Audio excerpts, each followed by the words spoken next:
So, prynawn da, croeso i'r cyfarfod, diolch am bawb am dod. Hello and welcome to Merthyr Tydfil County Borough Council's Thriving Scrutiny on Tuesday, the 27th of January.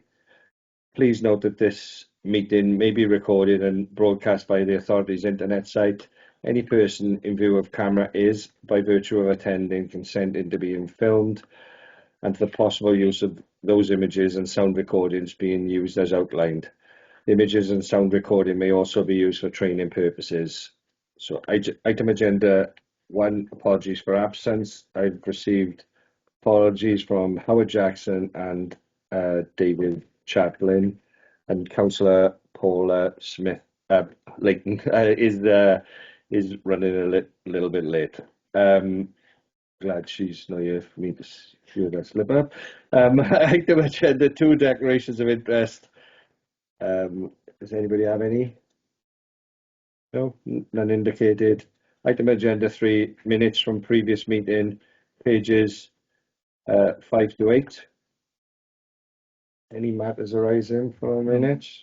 I move they corrected. Yeah. Any second? Yeah. So, Yeah. Second. Yeah. Thank you.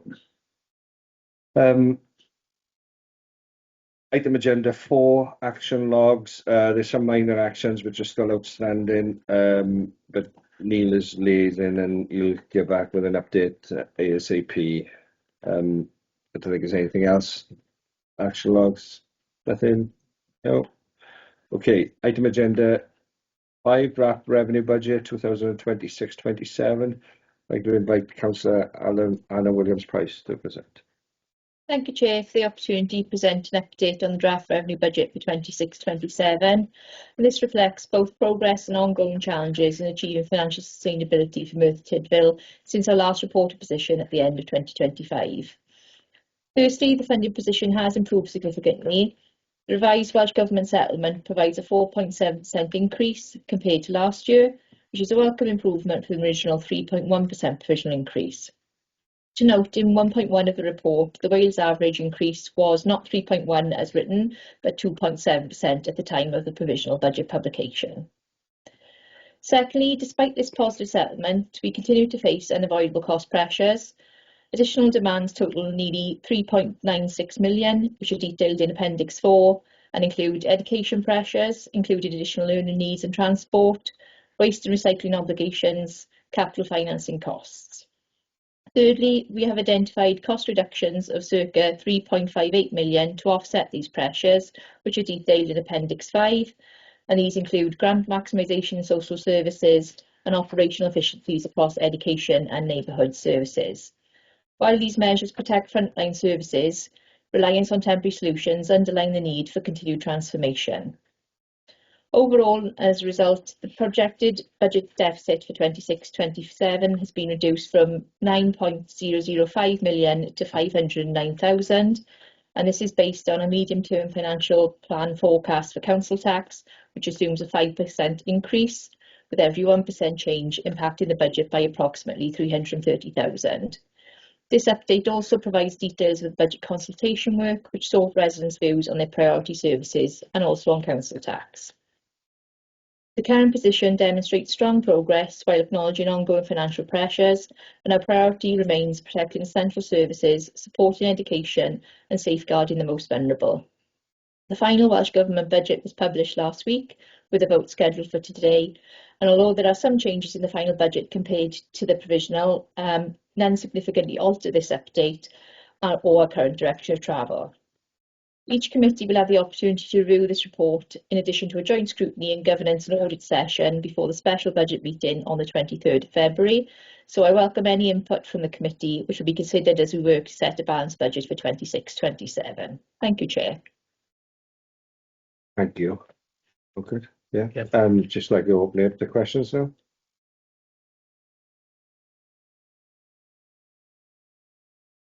Silas is definitely in there. It's my first time I've seen it. You know? I got a question. Which proposed savings or cost reductions can carry the highest delivery risk, and what contingency is in place if they don't materialise? I think from you can see from the cost reduction profile that we've put as proposed measures at the moment, the proposals being presented are of low risk. There is continuation of grant funding for 26-27. The risk really is the longer term position where those grant funding have no certainty for continuation longer than next financial year. So there's low risk for 26-27, the deliverability of the cost reductions as detailed.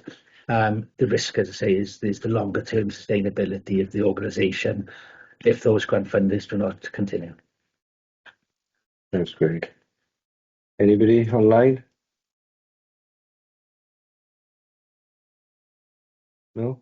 I think I get a couple as well. Yeah, okay. Just one. Chair, in view of the fact that inflation has just a few days ago gone up from 3.2 to 3.4, in relation to allocating money for the pay award, is the anticipation that inflation would have come down to deal with, pay awards that would be negotiated? Negotiations are ongoing with regards to the pay award for 26-27. They normally complete until deep into the financial year. As it's detailed in the report, the Welsh budget has been set on an OBR projection of 2.2%. So we're a little higher than that. From committee members' information, every 1% above 2.5% equates to around £750,000 pressure. There's an expectation within the report that if that pay pressure is higher than 2.5%, there'll be requirements within service areas to find in-year savings to deliver that. And if that is not achievable, then there'll be a call on reserves in order to fund those cost pressures.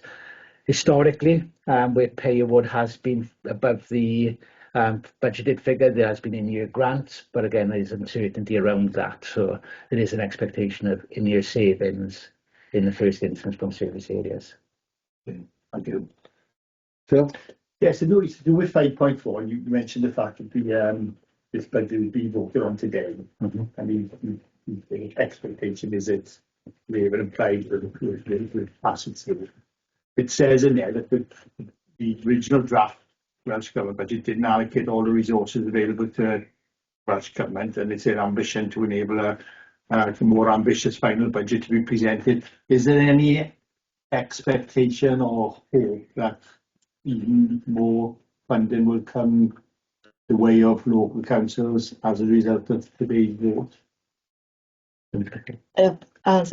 So the position as outlined in 4.5 was based on the provisional settlement published last year.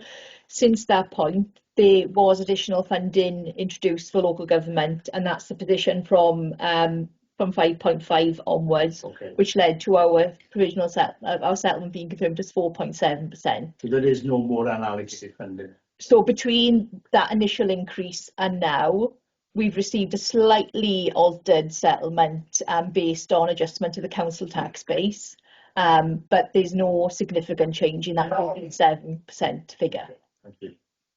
Just another one. Just on 5.18, which refers to fees and charges policy. Can you clarify what non-regulated fees and charges actually are? It's probably easier to focus on the regulated charges. So the regulated charges would be around the planning service area where by regulation the charges are standardised across Wales. The other areas around discretionary charging is around cost recovery for services that we provide, which are discretionary. So it's either if it's regulated, and the other one then is around social care, where there's a cap of £100 on social care charges. Right, great, thank you. Thank you, Chair. Councillor Thomas? Thank you, Chair, and thank you, Ffyniannus, for introducing the report. We've all got to feel quite positive, really, with the work that was done with Plaid Cymru and the government. That came up with this final revenue settlement for us, because now it makes our job to set the budget a lot easier than it once was. £500,000. But obviously we're here today, in this committee to look at neighbourhood services really, and some of the savings that's going to be made in that directorate. So there's a suite of small savings there, and I'd just like to ask the question of perhaps the director, Judith, if these will have any impact at all on the services provided to the public.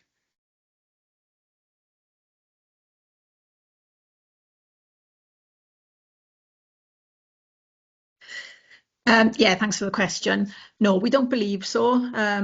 We think that the proposals put forward by managers are all achievable and shouldn't have an adverse effect on the public. Thank you. And I've got a supplementary really now, I suppose, and this, I don't know if Judith will pick this up, or Craig, or the cabinet member, but Phil alluded to it now about the non-discretionary charges there. So, or the discretionary charges, I should say. Have we got plans to increase some, like pitch fees or bin prices, etc.? Are they anything that you're going to propose coming forward? Not at the moment, no. Okay, great, thank you. Thanks, boss. Any further questions? What's that, John? Yes, I may have asked this before, but it's just, by the time we finish this, it's been about 5 or 6 times.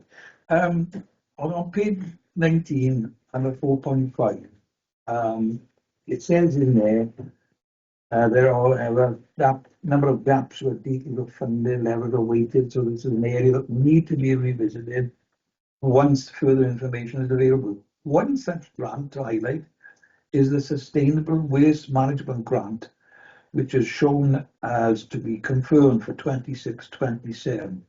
And it says in brackets, it was 16.4 million in 25-26. I presume 16.4 million, is that for 22 authorities? It is. So in that respect of us, that would be a small amount, whatever the figure is.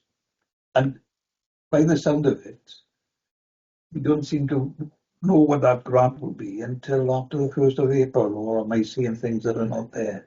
The publication of the final settlement that is on the Welsh Government website, and obviously I would urge members to look at that. There is multiple tables, and one of those is the profile of grant funding.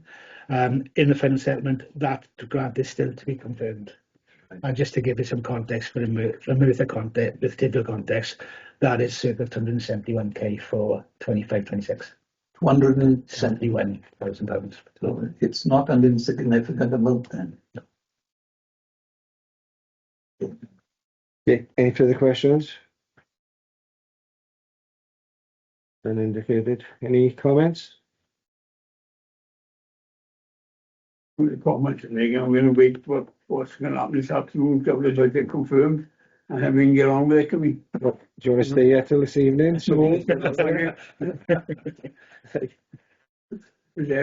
concerned about it. Any comments other than that? No. Okay, thank you. Are you staying for the full, or are you? I can't believe it. Thanks, Greg. Thanks all. Are you staying? Oh, great.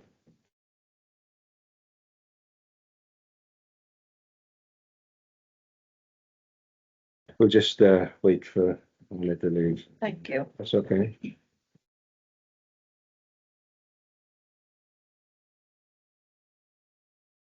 Suppose got more stuff than Craig. Yeah. The microphone picks up everything, I think.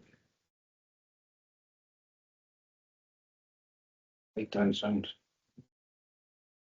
Shouldn't pick up sound, but users. You could between now So- Honestly, yeah, maybe with good luck. Okay, moving on. Agenda item 6, waste and recycling progress against Welsh Government 70% target, led by Councillor David Jones. Present. Thank you, Chair. The purpose of this report is for scrutiny members to review the current position against the Welsh Government's 70% recycling target, to consider the reasons and contributing factors, and to examine the proposed plans to meet the target going forward, and making recommendations where appropriate. Since Welsh Government introduced the increasing recovery targets, we have met or exceeded them up to the 64% target from 2019 to 2020, which ran until 2023-24. Despite increasing our recycling rate by 2.04% to 66.33 for 24-25, we have failed to hit the target of 70%, which leaves us open to potential financial penalties of circa £192,000. Because of our ongoing work with RAP, we would be very disappointed if the fines were enforced. In section 4.4 in the report, highlights some of the schemes we have introduced to encourage residents to recycle more, and section 4.5.1 evidences that whilst education will continue, that enforcement is still currently necessary to achieve the 70% target. Section 5 gives the current recycling and refuse volumes and some insight as to why they have changed. Also, the introduction of a new waste strategy developed in partnership with RAP and local partnerships, which should aid us in achieving the targets, which was approved by Council last month. Sections 6 and 7 show some of the things we intend doing to increase our chances of meeting the target. Thank you, Chair. Thank you. Good. Christian, do any come in? No?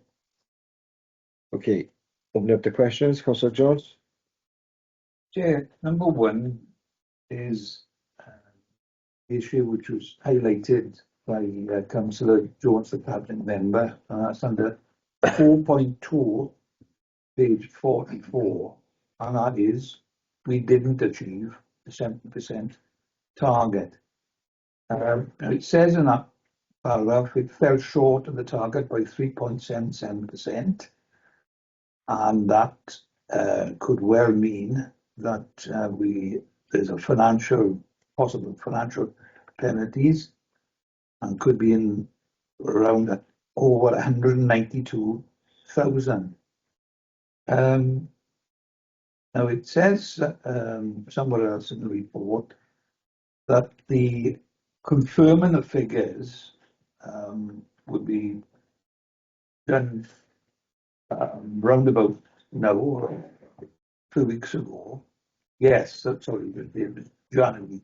So as we are near the end of January, 2 questions. One, how sure are we that we are not going to face a penalty of 192,000? And when will this figure confirm the figure of what the gap is? As I said in my introduction, we'll be very disappointed if we are fined because of the work we're doing with RAP and other organisations to achieve those targets. There's no saying that there's no guarantee that, that we won't. But I think that's the concern and the worry, Chair, because they can look at all that. We amongst, I presume, other authorities in Wales haven't achieved the target. How keen are they to impose the penalty? Unfortunately, I can't answer that one. I don't know if Judith or one of the officers wants to come in. Yeah, I'll answer it. To be honest with you, afternoon councillors, to be honest with you, we were supposed to have the confirmed figures back in November. Then they put it off to January, and we are still waiting at the moment. Like yourselves, we don't do the figures. We ask and ask and ask Welsh Government when they're going to give us the figures, and they haven't been published as of yet, as of today. We were hoping that they would have had them by now, so we could have confirmed them this afternoon with you. But like I said, they haven't confirmed them. Myself and Judith met with one of the ministers at the beginning of the year, as we always try to, just to put our Merthyr's case over. And the feeling was that if we do everything possible with regards to meeting RAP, engaging with the local partnerships, that they would be very frowned upon if they did fine Merthyr for not. Going back to 2015, Councillor Jones, as you know, we followed the blueprint, one of the only authorities to follow the blueprint to the letter. We've done a new blueprint, which is 5 years, a gap, then 10 years altogether. We've done everything a RAP's asked of us. We're still meeting with them on a weekly basis, myself and Christian. We're looking at a lot of things with regards to, as you know, plastic, AHPs, a new depot to take these materials, funding for events vehicles, funding for new skips, funding for the HWRCs. We've just secured more funding now for electric vehicles up on the HRCs to crush the material so we get more in skips. So it's saving us money as an authority. We are doing everything a RAP's asked us for, and to be honest with you, they are giving us the rub of the green with regards to all the funding they're giving us. So I think it'll be very frowned upon from everywhere if they do fine us at the end of the financial year. But that's the only thing I can say. It'll be frowned upon. I can't give a definite answer, yes or no, if they will. And I don't think any authority can. Chair, mention there about possibility of having some more money. I presume it'll be in the way of grants. Does that seem a distinct possibility? Because if we can access that money, it means that we can get on with other things to save more money. So, from what you said, Paul, is that a distinct possibility that we're going to tap into more funding? Yes. I can't confirm, but we've had an email today saying that it's more than likely that we are going to get the £195,000 for our events vehicle and our electric vehicles on the HRC. We are just waiting on a confirmation email from Welsh Government and RAP. That's going to be with us in the next couple of days, but in the email it did say congratulations, so I take that as we got it.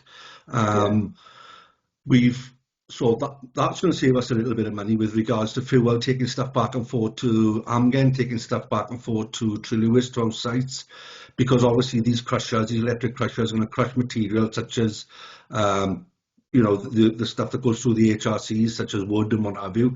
The events vehicle hopefully is going to enable the wardens and our educational officer, stroke project officer, when we're outside Tesco's, when we're outside wherever it may be, Trago, wherever, that this events vehicle is going to be all singing, all dancing for people to go on and see exactly what Merthyr are doing with videos, handouts, all different things, all trying to encourage the residents of Merthyr to engage with the schemes we've got in place.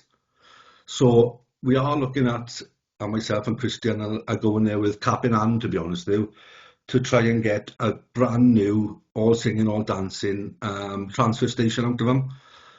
It's very early days. We've only just gone through. They've just got a private company in to do all the designs of to revamp the whole of Unit 20, so we can accept AHP, we can accept plastic film, we can directly bale all our materials, which saves on diesel, saves on costs all round. So we're not standing still. We are trying to get the best out of RAP and Welsh Government for the Merthyr Borough. I think that's great up-to-date news that you've just given us, Paul, and I hope that we're going to get a bit more money out of them. It leads me on, don't squat. Yeah, sorry, I just jump in by here, Paul. In terms of the 70%, how many local authorities are meeting that figure, and where do we stand in terms of other local authorities? Well, looking at it, there's 6 or 7 in the same boat as us who's not going nowhere near. It's a finger in the air at the moment because we've had such problems with our wood recycling, whether it's going to biomass or whether it's going for recycling. Christian Jones has been to many meetings about the wood.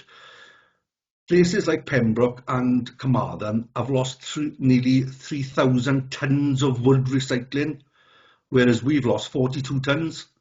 So in comparison, I think a lot of the authorities are going to come down with the figures they thought they might have. So it's at least 6 or 7, and it could be a lot more by the time the figures actually come out.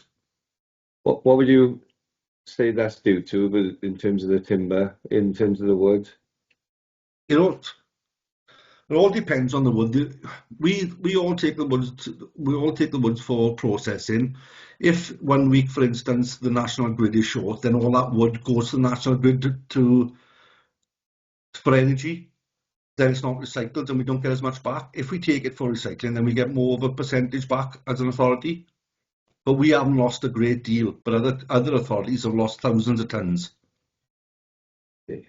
All right, thank you. Sorry, Councillor Jones. Thanks. What Paul just said, it led me on to another question, which is on page 43, second paragraph down, and that's the doorstep campaign to increase food waste participation, and I presume it's also to deal with extra recycling. I think I can almost sing the ditty that's on, I think, Heart Radio. It seems to be broadcast every 10 minutes. Every time with the radio on, it's on. So that's a good thing.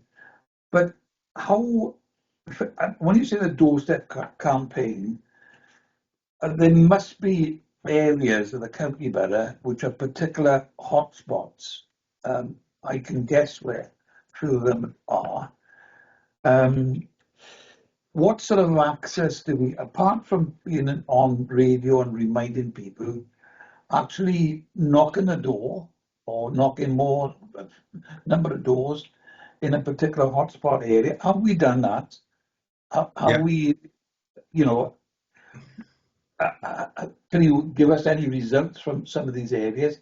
Have we had success, or in some cases, has it been a damp squib? Yeah, no problem. I think Christian can update us on that, but we are trying the best to get to Lakeside as often as possible, Clive. That's one of the better sites I know. Yeah, definitely. Chris, can you just update the council on the campaigns that we are doing at the moment, please? Yeah, no problem. So, despite we are doing Heart Radio adverts, we've also got the electronic billboards up to the town centre. We've had the Luton electronic vehicle out all over the Christmas period advertising food waste. But in regards to the door knocking campaign, Clive, it started last April. It's a joint sort of partnership with local partnerships and Camry, where we supplied the funds for it, but they supplied all the back office support. And what they wanted to do, they wanted to increase food waste participation in Merthyr. And it's not just Merthyr we're having problems with. Food waste participation is an issue all over Wales. So we were down around the 45 to 50% sort of category. So the project we're doing is due to finish in April this year. So all 8 recycling rounds had participation monitoring carried out. So we knew our base sort of participation percentages. Then every single round was getting door knocked. Every household would get door knocked and encouraged to take part in the food waste recycling service. And then what we will do then at the back end of this, when every single property in Merthyr has been knocked, and obviously if there's no answer, we go back or drop a leaflet off. Then we will do another full set of participation monitoring at the back end. So come April, we'll have a full report showing what we started with, how many food cards we've given out, and now what the participation rate is now. So we will have a full report sometime in April or May. So we will be, as a committee, have that information as to how successful we've been and where the particular problems are. Yes. And on that as well, just for information, on food waste recycling boxes, we have given out this year an additional 1,100 food waste containers, so it does seem to be working, but the proof is in the pudding when we have the report and the final figures. Giving out 1,100 extra boxes. 1,100? Yeah. Is that because people lost their boxes, or it's we seem to walk in some cases? No, so the additional 1,100, what it is, we've monitored them separately. So what we normally give out through the collection service, through the operations team, but these boxes are specifically given out by the 2 door knockers on the doorstep on a task only. So they're the ones who never contributed to the food waste recycling previously. Oh, that's good news again. Can I ask a question? Yeah. Christian, in terms of Councillor Jones mentioned about different areas and stuff, but do you work with RSLs? Work with them, because obviously I'm thinking of areas where it might not be working. Is that something you would do, work in partnership with them to increase our target? Yeah, of course, we do whatever we can, to be honest. Yeah, we work with anybody.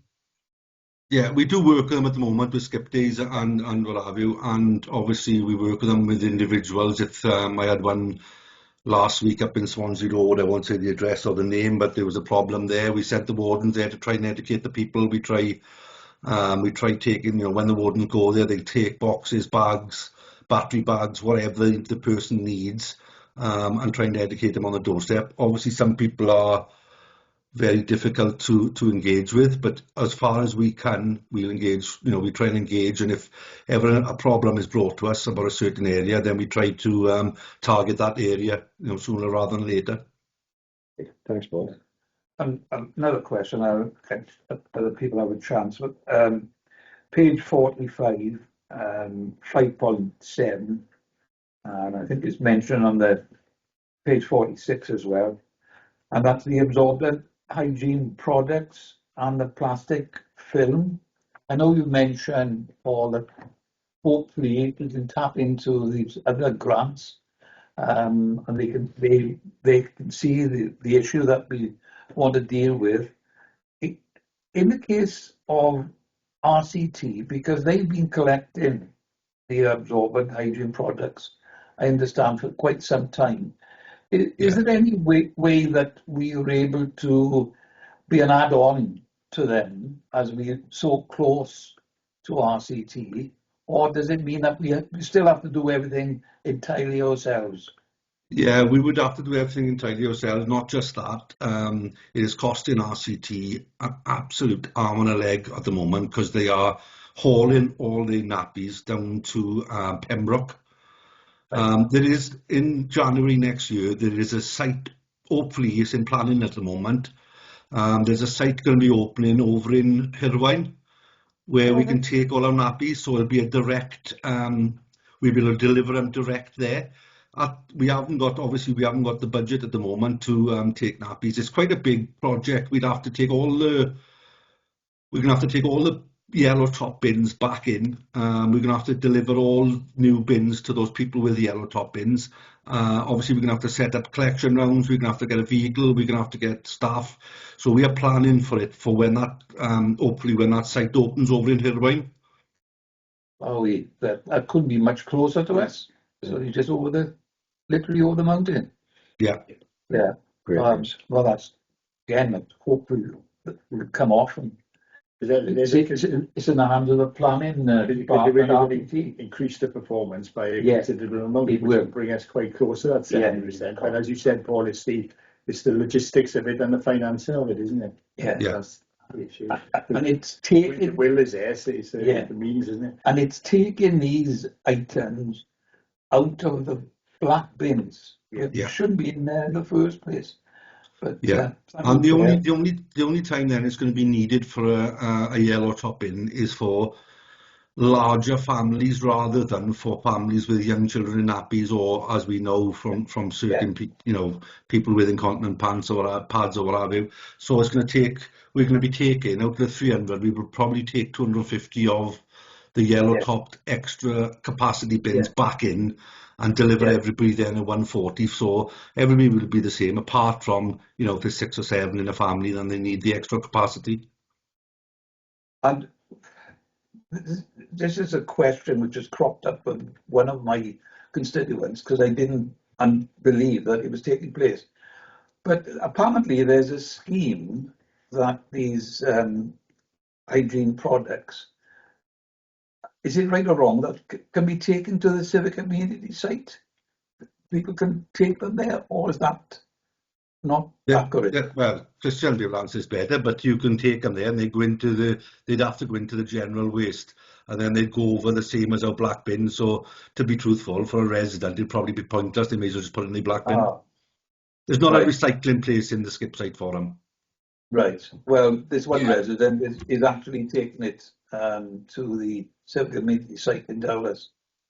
It'd just go into the residual bin and it'd go over and give us the 20% bottom ash, which we get in from every black bin anyway. Thank you, Chair. All right, thank you. I'm going to call Councillor Smith and then Councillor Thomas. Yeah. Paul, can I clarify on the grant now? Is that grant coming to Merthyr for Penrith Bath? Because as a present moment, we're not doing a lot of picking up or recycling down there. The grant for Penrith Bark, Yeah. is it confirmed? Bill's asking. No, it's not confirmed yet. We'll have it in the next day or so, and we'll feed it through Neil just to update the scrutiny committee. But we are very, very confident about it. So we'll have it in as soon as we have it, is it? Yeah. Yeah, we'll let Neil know, and he can distribute it to the group. Right, so the grant money we get now, will that help us to get this plastic recycling? No. That grant money spent. We can't just have grant money for anything. We've got to put it against something. So we've ordered an events vehicle and 2 roller packers, one for Aberfan and one for Dowlais, but they're electric. That's why we had the grant. Right, so with the plastic now, we're going to wait till company told me in Irvine for the residents to put in the bins, or we have a special bin for it. We haven't looked at plastic. Plastic is policy. Because they like plastic. You go to Tesco's now and everywhere, supermarkets, they've got big places there where you can put them in. Yeah, well, we'll be looking at in the strategy. We'll be looking at the plastic film collections, probably around the same time as we're looking at the AHPs, which will probably be in a year's time. We'll be looking at that, maybe do it on a trial basis, which we've done before on 10,000 properties, and then do it borough-wide. Last time we more or less cherry-picked the more affluent areas, for want of a better word, in the Merthyr borough, and we did a 10,000. It was very popular. But obviously, to go that everywhere, we're going to have to give bags out to the whole borough. So it's an ongoing cost, which we've got to find money for, to be honest with you. Right. And we were funding it, we had a meeting a couple of months ago, or was it last year, to stop the food waste going in the black bins. We said we put red stickers on it. No food in the bin, no food in the black bins. Yeah. Where are we with that now then? Because now everything's been hit by food waste in black bins and recycling all over the place. Yeah, it's imprinted on the top of the bins, no food and no hot ashes. I think my bin is from 2015, so that's when the actual imprinted went on it. We had to look at putting stickers on bins. I'll be honest with you. Pardon? It's only my bin. My bin is 210. He might have an older bin. Yeah. Yeah, we didn't start the blueprint 2015. That's when we put the in-stamps on it. We can have a look at it, Bill, by all means. But what we don't really want to do is confuse people with the red tags to the red stickers on the bins, if you know what I mean, because we'll have no doubt we'll have a lot of calls in saying you put no food on my bin, but I don't put food in my bin. I recycle my bin, so I got to be very careful what I advertise and what I put on bins with regards to telling people what to do. But we can certainly look at it, Bill, by all means. Fair comment. The other question I'll ask: how much is it going to cost us for the damaged bins? Because Rob going to saw this morning on the windows were heavy. After the boys have been empty the bins, most of the recycling bins are all over the place. All the black bins are recycling bins. So is that costing us a lot of money? And do I go against? Is it the recycling boxes? Obviously. Can you make it? Yeah, he can hear you. But yeah, the boxes get blown around and then they get taken. The car goes over. Oh yeah, there is a cost to it. Yeah, we. How much? Roughly? Can you get back to it? Yeah, I can get back to you. Thank you. All good, Bill? Any more? Yeah, no problem. All right, Councillor Thomas. Thank you, Chair. Just before I begin, can I just thank Paul and the wider, waste collection team for their hard work over the Christmas period, because it was a difficult time, and they did a great job really in very difficult circumstances. So thank you all for that. Can I take you to the table in page 45? And in there, there's two things mentioned. One is the absorbent products, which I welcome, because you won't believe this, right? Because my black bin, which was always empty, now is full of absorbent products due to all the grandchildren I've got. So I welcome that collection. Thank you very much. But the one I do question is the plastic film, where it says, we could collect 200 ton of plastic film. Now that's a hell of a lot of plastic film, that is, to get 200 ton, right? So, and there's a cost then of over £250,000 to do it. So, can you tell me what the volume would be for 200 ton of plastic film? I won't be able to tell you the volume, but obviously before we do anything such as a new scheme like plastic film or AHPs, we've got to find an outlet for it. We've got to find out we process it.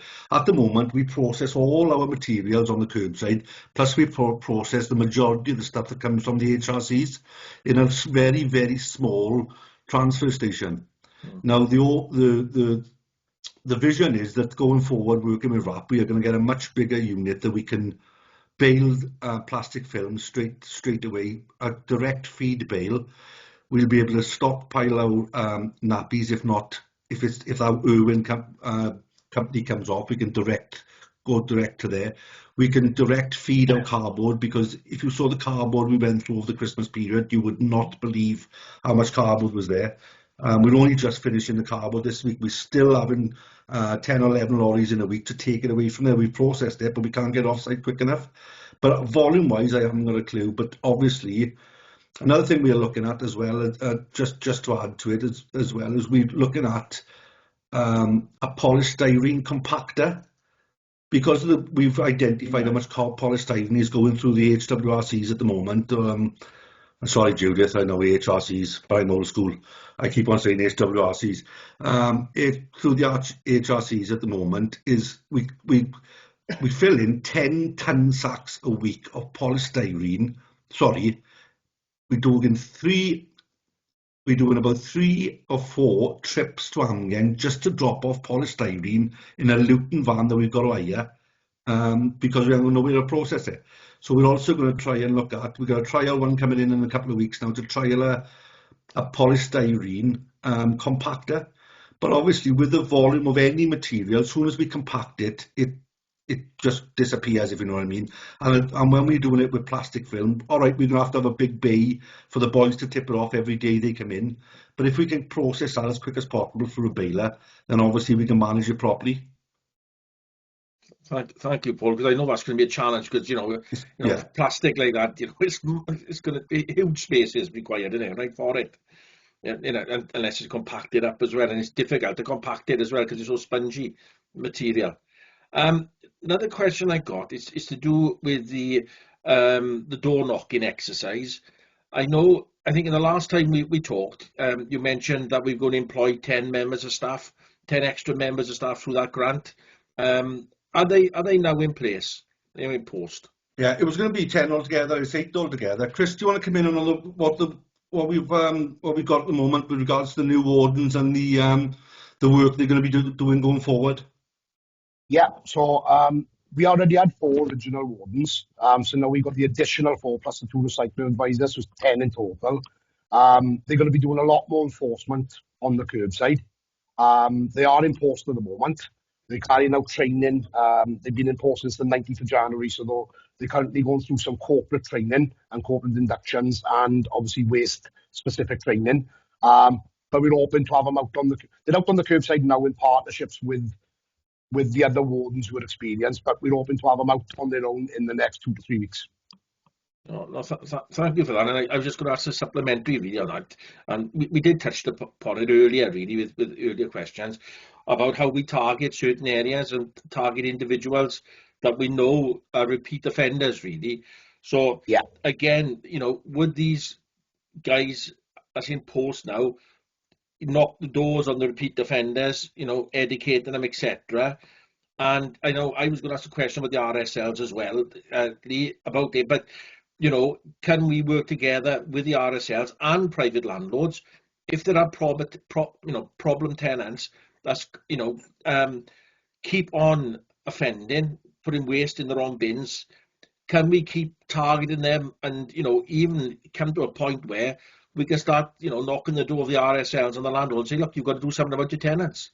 Yeah, you agree with it. Yeah. That's what we do. And obviously, when we excuse me, when we send in the wardens to any problem area, we try to double them up, to be honest with you, just for safety issues.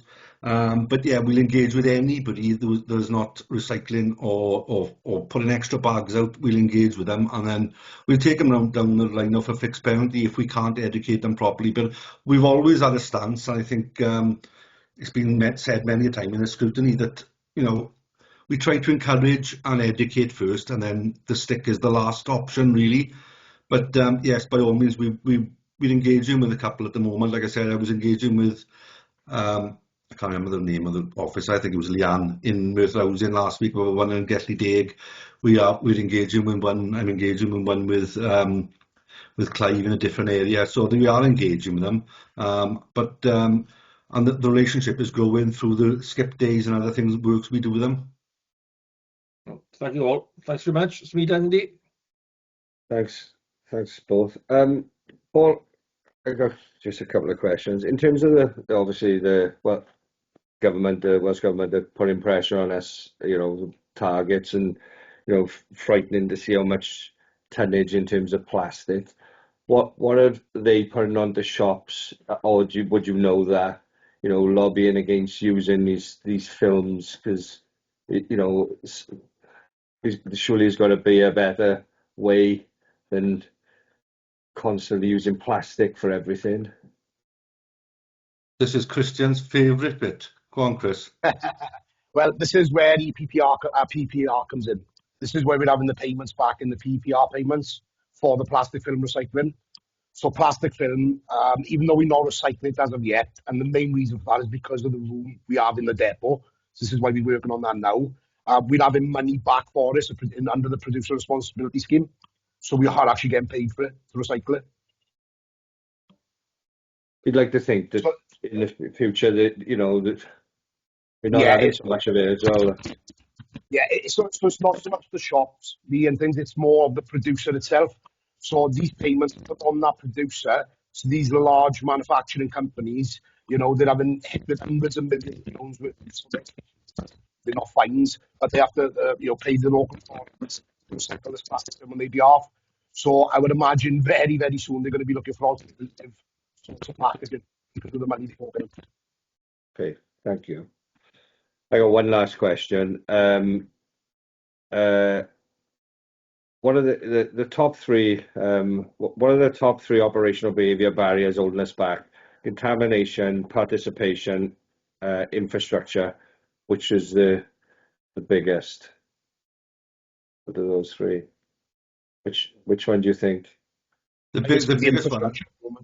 Yeah, I was going to say the biggest one at the moment is the infrastructure. We haven't got We've done a lot of good work with regards to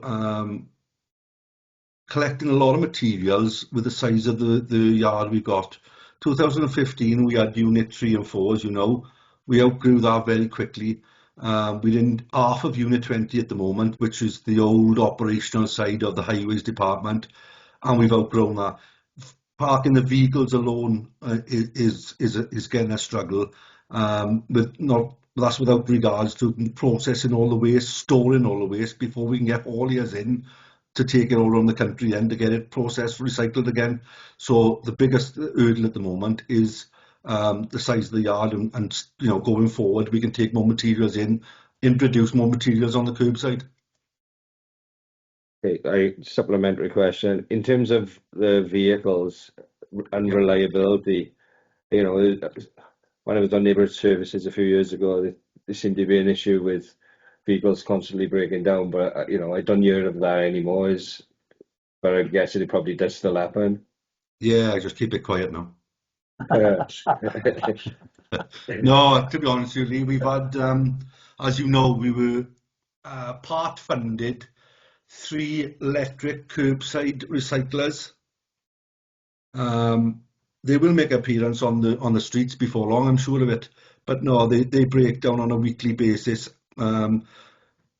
we've spoken to Welsh Government about it, we've spoken to RAP, we've engaged with all the fleet meetings just to give our point of view, because obviously we've got 3, other councils got more. We've loaned them out to Caerphilly Council and to other councils to trial them, because that was part of the part funding the Welsh Government give towards that we'd more or less promote them for Welsh Government. But to be honest with you,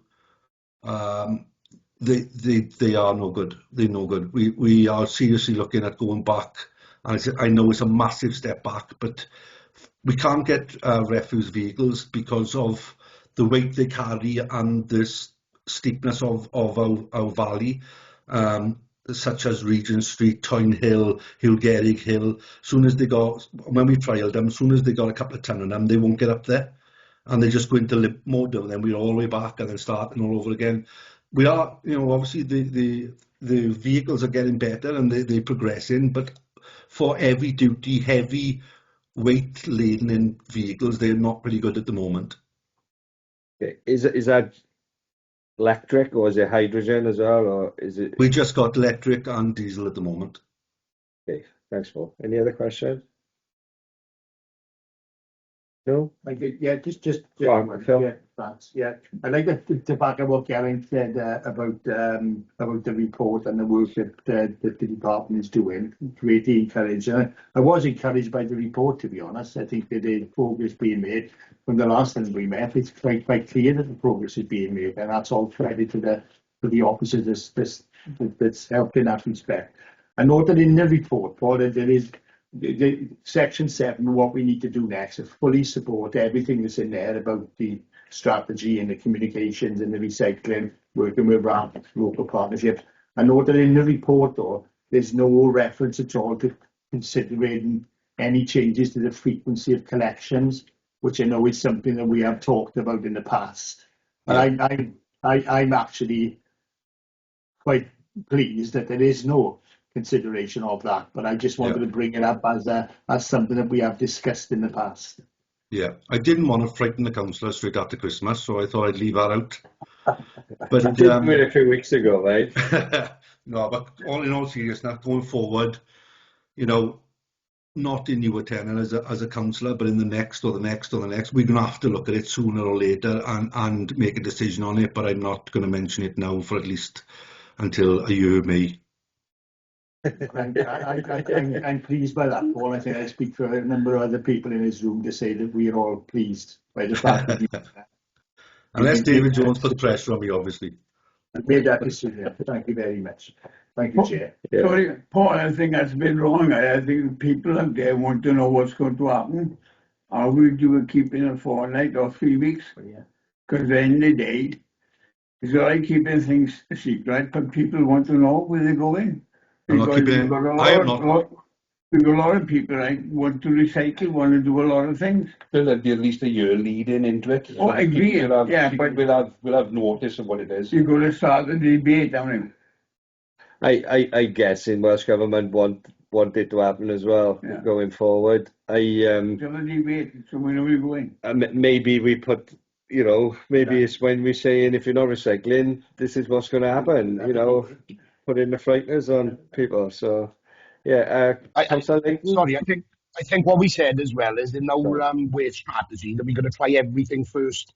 So we're going to try everything in the waste strategy before going and making our decision. So stuff like the AHPs and the plastic film, and let's see where we are before we make any rash decisions. I agree, but again, we could have a debate down the line. Yeah, the debate will come, but as I said, we're not keeping any secrets from anybody. It was on, it's on the table for every authority to do, but at the moment we haven't exhausted all the materials we can pick up, so we're going to try and do that first before we even suggest going 3 weekly or 4 weekly. Yeah, thanks, Paul. Councillor Layton? Yeah, it was just a quick one, just picking up on what was just said by Phil. Obviously, I'm not going to go down the path of what happened a month ago. But from that, have you sort of had the experience of would 3 weekly work for us anyway? Christmas is a different entity altogether, to be honest with you, Councillor. You can't judge over a Christmas period. The material and I think nearly every resident who recycles a lot would only have half a bin full to go out on a fortnightly basis. If you don't recycle, you've got a full bin. Over the Christmas period, I think a lot of those residents will have full bins, regardless if they recycle as much as they can. And Yeah. this Christmas was well, let's just say that this Christmas we can't judge on what it would be like going 3 weekly. But other authorities have done it. You know, you've got to get the publicity right, you've got to get the bin size right, and you've got to get the frequency of, you know, the what vehicles are going into what area and what round days. You've just got to get everything right.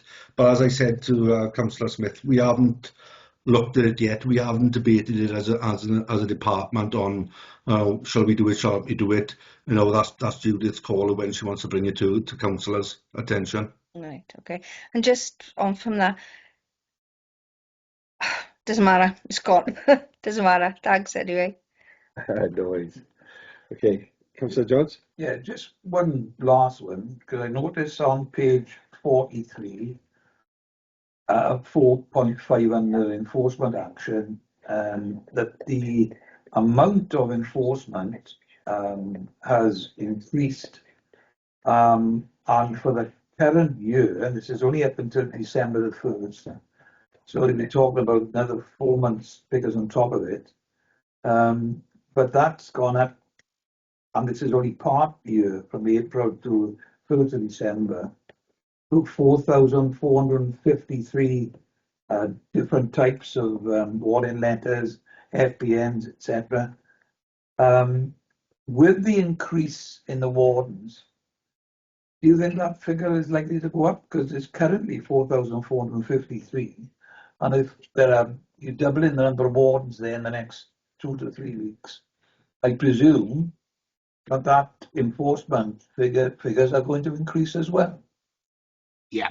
So unless everybody overnight gets that 52% of the recyclable waste out of their bin, these numbers are likely to double even further than that. Right, more than double. All the wardens now have been set targets that every bin is going to be checked by a certain date and be background checked in a 3-month period. So I would imagine those enforcement letters, I wouldn't put a specific number on it, but over 10,000 a year, at least. Unless the public start getting that food and recycling out of their bin and start complying with our blueprint. Yeah, but we have what I think is a fair sized section of the public who are not abiding by what they should be doing in every facet of it, because you only got to drive down some streets and see the lids of the black bins, and you know that they are full of recycling and food waste which shouldn't be in there. So they are told time and time again and warnings, you know, those particular members of the public need to be aware that there's ultimate action which is open to the council to take, and they are doing it, and I'm very pleased to see it. Thank you. Thanks both. Any further questions? I go one. Councillor Jones? Sorry, Chair. Paul, you know I got a problem up in the Gurness in a certain area. Yeah. On a community collecting point. Yes. What are we going to do with that, because of the mess up there last week? Yeah, Christian, have we sent the wardens up to the area I spoke to you about? You know, it's just off the roundabout by Lakeside Gardens. Yeah, so just an update on that one. All the rubbish has been removed, the things, right?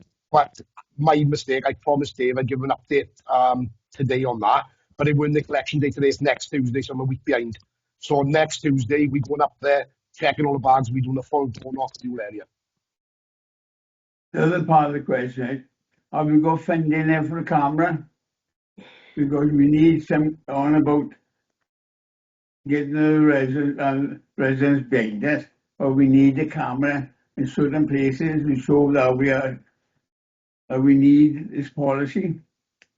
No, that would be down to the fly tipping team. That would, because obviously if they're taking the waste that far away and we don't pick it up because it's not the waste we want, then they fly tipping. It's not a waste function. The other thing is that I don't think we'd identify. They're carrying the stuff so far, Councillor Smith, that I don't think we'd be able to identify them.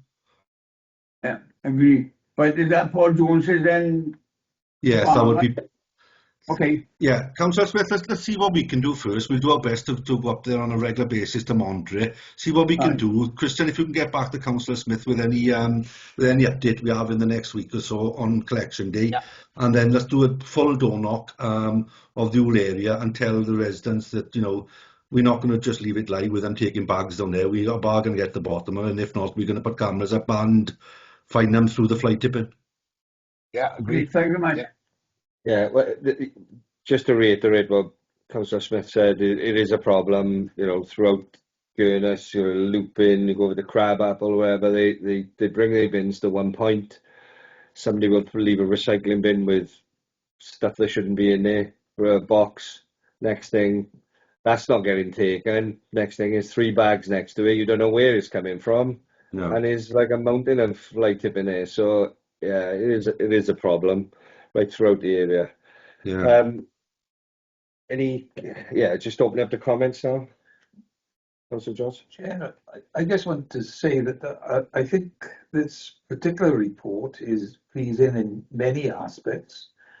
You know, the officers clearly know where the problems are and what we need to do as an authority to resolve them. But I'm particularly more than happy with the news that we've had about the distinct possibility of the hygiene products. If this comes off and planning permission is given in Hirwain, well, that's right on our doorstep, as opposed to, you know, vehicles costing us an arm and a leg going down to Pembroke. And the other factor, of course, is what's been advised to us this afternoon, and in the report, that we need a bigger depot. It's costing us money to transfer all these materials internally, whereas if we have a much bigger depot, straight away, that's going to be more efficient and going to save us money. So I look forward to that happening. And I hope that what we've been told this afternoon is going to happen, you know, in a matter of months, hopefully, particularly if we get the money, as I understand it, that we need from the Welsh Government to increase the size of the main depot. Yeah. Yeah. Yeah, welcome on Clive, quick. And also the answers we're having off the officers, you know, because it's not face to face, and I think they come up with it trying to do their best. So I'd like to say thank you very much for them, because this waste is getting out of control all over the place, and we're going to address it. Yeah, thank you. Yeah, I got one. Jude, buy Christian a new headset. Yes.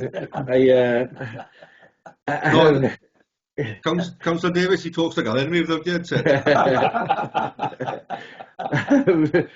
Councillor Thomas?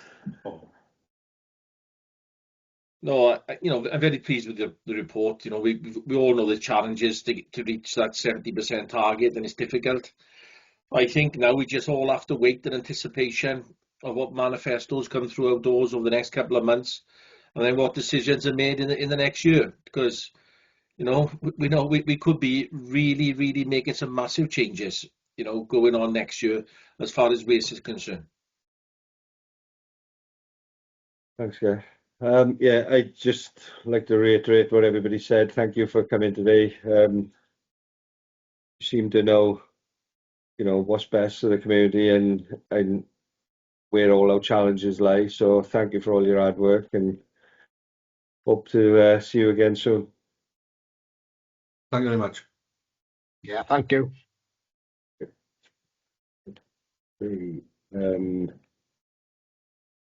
Moving on, item agenda 7, forward work programme. Right, if I vacate, Chair? Yeah, of course. Thanks, Councillor Jones. Yeah, we've had a request recently. It was very recently. It was yesterday. Yeah, today. Yeah, Sir, sorry. Oh, right, sorry, I thought you was going to ask me a question there. Yeah, so the annual empty property report to be moved to the first meeting of the next scrutiny cycle. As the data would not be ready in time for April.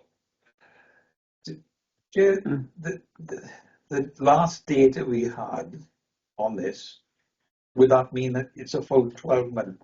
Is that the reason why they're suggesting a move, Neil? You know, I'd have to I'll have a quick check with the last one, wasn't it, I can't remember. it seemed to me in my vague memory that it was from last April when we had the figures. It's usually around the end of the cycle. Yeah. We have it. I'll try and have a look. That's not the discussion we had, is it? That's the report, isn't it? The report, yeah.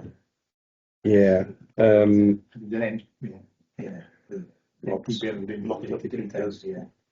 Myself and Councillor Thomas have been chatting around community energy as well, and potentially adding. I went over to Cambrian Village Trust last week to have a look what they do over there, and I was blown away. They've got a hydro system powering their cafe and all, like it's powering the school and everything.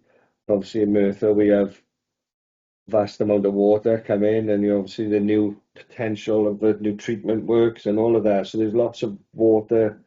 So maybe, don't know what that looks like, but maybe discussing it about what we could do in terms of community energy. Well, you get off today because we've done the same down in Fargo, don't you? Yeah, well, they've got one. Yeah. Fargo, we've done that. Yeah. It took us a long time. But you've got to start somewhere. And maybe have them in. Councillor Thomas, do you want to say anything on? Yeah, we've had some major plans, master plans drawn up over the last few years. The Hoover site, the town centre redevelopment, but none of them are looked at using the water for energy, and I just don't understand why. The Taff flows straight down the middle of the valley. I know there's a big water hydroelectric power station near Rada that's supplying part of Cardiff. So why can't we do the same? And I just think perhaps if we can get our energy officers in a room, and maybe let's have an energy strategy by using the river, which it always flows, isn't it? It never stops. Let's be fair.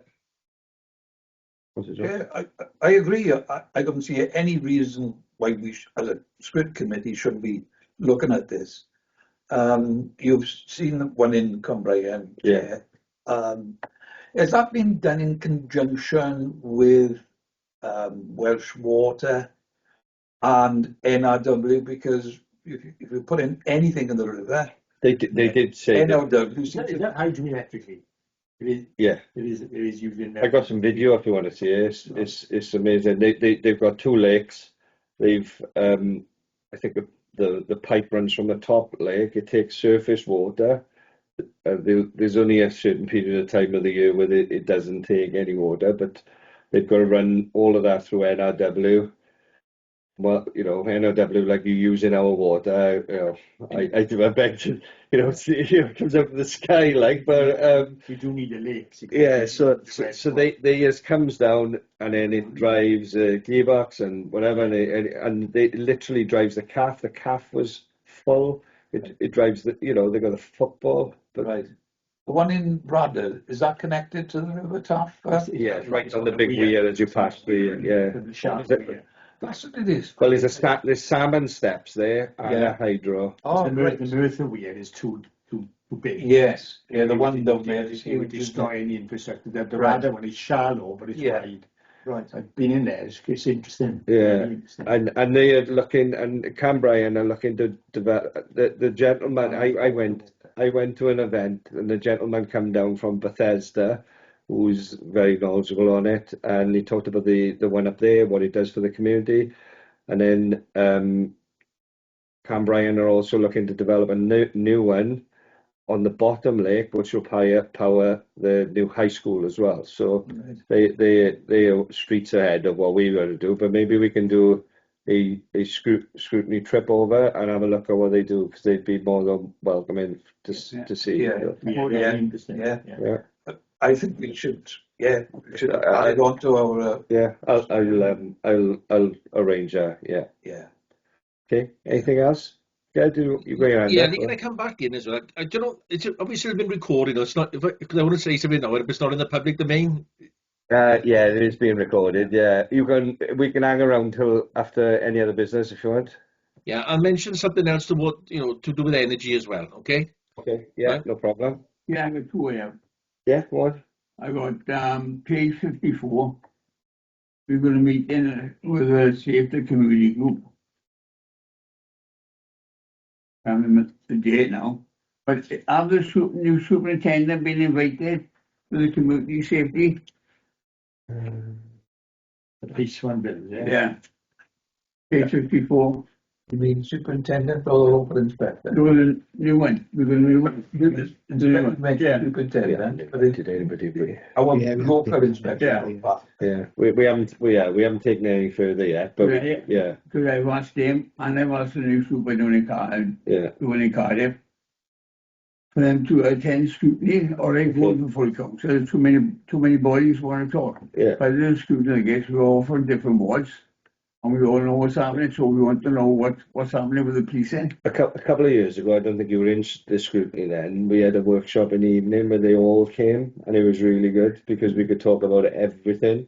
I think we organised something like that again. We want to get something in. I want to know what the police are really doing now. Well, they could literally they told us everything at that point because it wasn't being recorded. So maybe we do that again. Great. And also, can we add to the work group is that we go over now, be knocked down, rebuilt, and coming to have a meeting with regeneration, see what happens with the staff because they want to get youngsters in terms of training, work out with the community, get that in because it's a lot of work there, right? And some the work is finished here, some will complete the apprentice, whatever bricky, electrician or something like that. We'll back over for them. Yeah, no problem. Yeah, we have got Hoover's development under the additional items for consideration box, so I suppose that could be part of the focus of that. Now it's gone through, I definitely think that's... It's a need for them. Yeah. Now to keep the up and everything else going. Yeah. But that could be included in the current year. No, not this year, no. We're talking about for next year. Oh, yeah, Yeah, no, I don't. When you talk to generation, okay? Yeah. Any others? Sorry, just to jump back, I'm just checking last year's cycle. It was in April, the empty homes report. Yeah. So they'd have the figures right up until the end of March, I think, to do the report. Makes sense. Yeah. Okay, item agenda 8, scrutiny referrals. I don't have any. Item agenda 9, feedback on scrutiny activities outstanding. We obviously had the corporate risk workshop a couple of weeks ago. Was it last week? I can't remember. Yeah, last week. Yeah. No comments from that? No. Okay. Item agenda 10, any other business deemed urgent by the chair? I have none. I'd like to thank you all for coming and bring the meeting to a close.